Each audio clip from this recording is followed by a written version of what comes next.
Steps versus cardio versus lifting. Here's the verdict. Sean here from Fit Fusion Brotherhood. I own a gym for 10 years. I've coached thousands of clients, and a lot of men aren't sure how much of each or if they have to do any of the following. Steps, so walking, cardio, and lifting. So typically we have our favorites, right? So guys will tend to prioritize what they enjoy and then kind of neglect what they don't like doing. And oftentimes what we neglect is probably what we're going to want to do the most. So the thing when it comes to these three elements is it's not a matter of what you should do and what you shouldn't do, because they all have value. So ideally you'd want to incorporate all of them in some facet. Now we are going to talk about some of the pros and cons, the benefits and the drawbacks for each one of these. And then ideally you'll be able to assess where you're at and what your goals are and be able to kind of dial in which one's going to work best for you. So first we're going to start off with steps. I like to think of steps as the fat loss foundation. Now, we've talked about this a million times. The best way to lose body fat is going to be controlled through your diet. But when it comes to exercise, it's not the lifting, it's not even the cardio, it's actually your daily movement that's going to have the biggest impact on your overall fat loss. And that's because even though you burn more calories in a 30-minute weightlifting session or a 30-minute cardio session than you would 30 minutes of walking, the cumulative effect of actually walking and moving throughout the day is going to burn a ton more calories than your actually lifting session or your cardio. So throughout the day, if you're moving quite a bit, if you're going for your walks or if you're just fidgeting and walking around all the time, you're going to burn a lot more calories. We've had a ton of clients that have actually broken through plateaus simply by walking more, not changing their nutrition, not changing their actual workouts, just walking more. So in terms of exercise, steps is going to be a great way just to burn additional calories, especially if one of your goals is fat loss. There really is no drawbacks, but there are some limitations. The first one is you're not going to build muscle just walking. So it's going to be great for burning additional calories, but you're not going to build muscle, which is going to limit your physique potential. And then number two, it's not really going to improve your conditioning or your performance at all. At some point, you're going to want to ramp up the intensity if your goal is to get healthier and fit and more fit. Okay, so number one is steps, and we like to use it as like the fat loss foundation. Number two, let's talk about cardio. I like to think of cardio as the engine builder. So when we're talking about cardio, we're talking about the benefits of being healthier and really good for conditioning. So when people think of cardio, they automatically assume that cardio is the best thing that you can do for fat loss, because it's kind of a visceral feeling. When you go for a run, you feel tired, you're sweaty, you feel like you've lost weight. And even though cardio is great for burning a bunch of calories, it's not as efficient or effective as even walking when it comes to fat loss. However, cardio does have its benefits, and we technically don't put in a lot of cardio in our programs just because there's only so much that some guys can do, and most of our clients are going for physique only.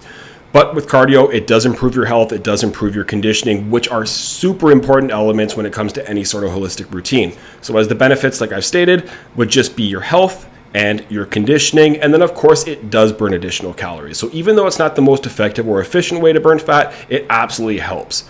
Now there are a few drawbacks when it comes to cardio.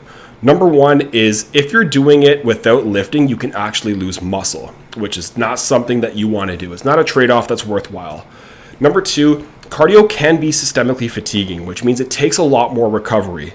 And this can impact your lifting and your strength training in general, which can be a negative thing as well. And number three, cardio can lead to injury if you're not doing it correctly or if you're not already fit. So cardio absolutely has its place if you're doing it the right way.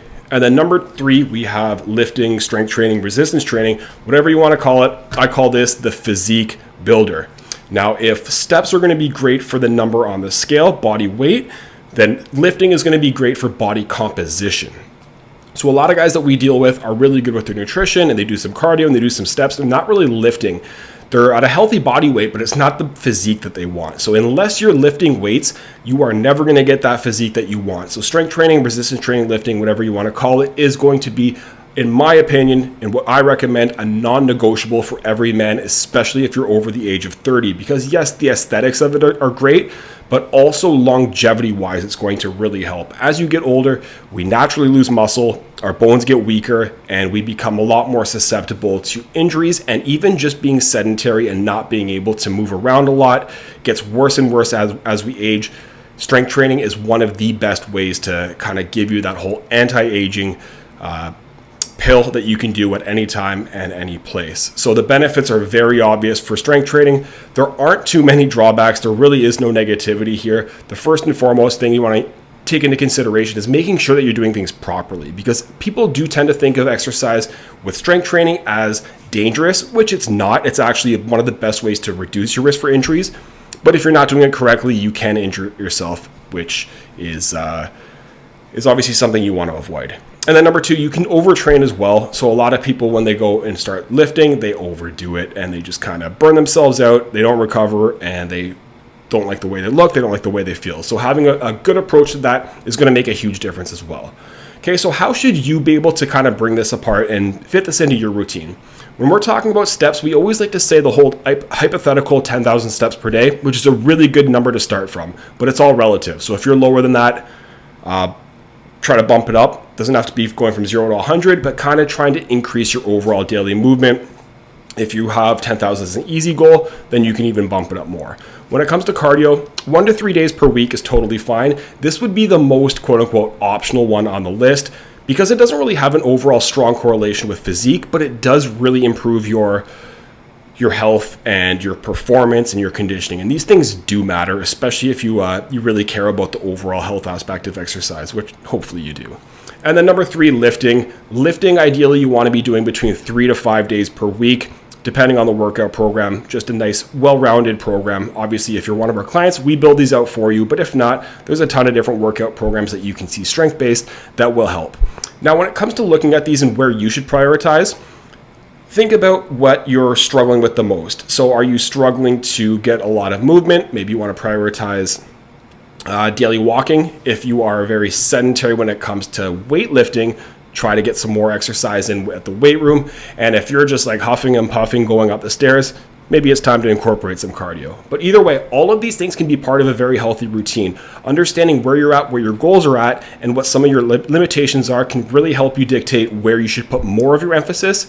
But there is really no need to disregard any of these things. So hopefully this video helped. If you do enjoy videos like this, do us a huge favor, like, comment, and subscribe, and we'll see you in the next one.